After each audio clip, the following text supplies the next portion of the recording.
بسم اللہ الرحمن الرحیم.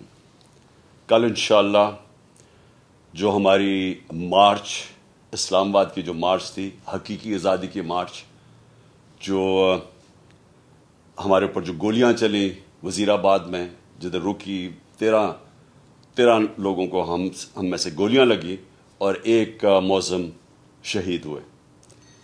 کل انشاءاللہ اسی جگہ سے ہماری مارچ شروع ہو رہی ہے اور 4:30 بجے میں اپنے لوگوں سے، وزیر آباد کے لوگوں سے خطاب کروں گا. اور میں آج آپ سب کو کہنا چاہتا ہوں کہ دیکھیں، یہ جو حقیقی آزادی کی تحریک ہے، یہ آپ کے لیے، پاکستانیوں کے لیے. جو قوم آزاد نہیں ہوتی اس کی پرواز اوپر نہیں ہوتی. انصاف قوموں کو آزاد کرتا ہے، اور یہ اس وقت پاکستان بننے کے بعد سب سے اہم اس ملک کی حقیقی آزادی کی تحریک ہے. میں چاہتا ہوں سب آپ اس میں شرکت کریں. شکریہ.